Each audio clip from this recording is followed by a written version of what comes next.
Alright, figured I'd shoot a little aftermath video on the Astro. The other day I did the Camry. So what happened to this thing is the gas tank ended up moving around on it.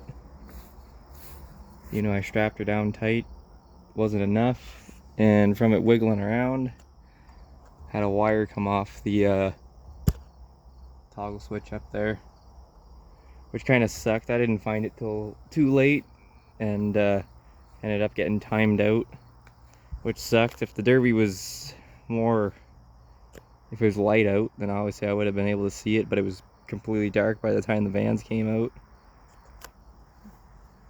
Did get a flat tire, but overall this thing held up pretty good, and I'm glad it stayed running, because this thing here with the blown head gasket issue ran like complete shit for a whole week before the Derby. Ran like crap loading it, ran like crap unloading it. Sure enough, I fired up to go into the Derby, and it ran like a top. It ran the best that it's ever ran, which was awesome. I wasn't expecting that. And we went out there and pounded the absolute crap out of this thing. You'll hear in the video, I'm hoping I can get the video from my sister. She ended up filming it. But you can hear this thing just bouncing off the rev limiter about the whole time, because I wasn't too worried about hurting the engine any more than it already was.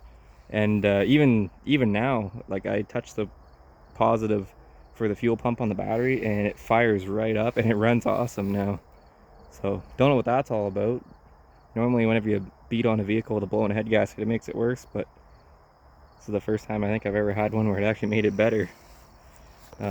Back bumper ripped off, not a big deal, so that's hanging.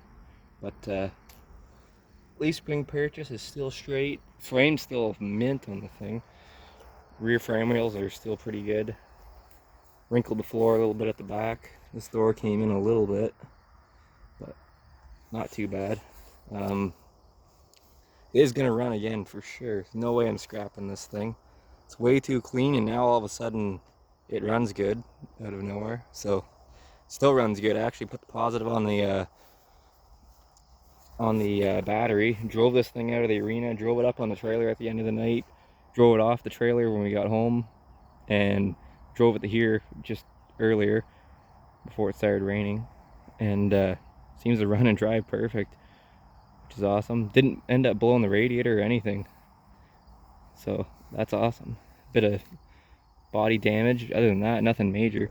I just pulled the battery out of it, and can't really see, it's on the other side of the truck in the car, but I put the battery out of this thing in the Cadillac limo because it's enduro time. It's coming up there this weekend, so I pulled the battery out of it.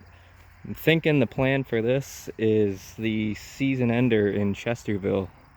They have a thing they call the junk run, where it's all SUVs and minivans and little mini pickup trucks and stuff like that. So thinking this thing will probably go there is the plan so far, and you'll definitely get a better fuel system, that's for sure. I'll actually put an actual Derby tank in the back, which will be better. For this particular Derby, you're allowed to basically cut the stock tank from underneath the thing and throw it in there. So that's what I did, because I pretty much built this van in like 3 days, and I was kind of running low on Derby fuel setups, so I figured, well, it's the way to go, because I had to borrow one for the Camry, so ended up just shooting stock tank in it. Figured it'd be fine. It wasn't, so we learned our lesson. No more stock tanks in vans. At least with a car, you have a bit of a contour to the floor, and if you strap it down, there's nowhere really for it to go. But with vans, with that flat floor, there's tons of room for them to shift around and stuff like that. So this thing will get a proper fuel setup for the next time it runs. But overall, I'm actually pretty surprised the engine held up, and the fact that it actually still runs. It did start getting hot. We had a red flag where we had to move the barriers back in place, and the temp gauge went right to the end, and still seemed to run all right, obviously, until the fuel pump wire came off. But anyway, that's going to be a wrap on this one. Hoping to run this one more time this year, and we'll see how it does.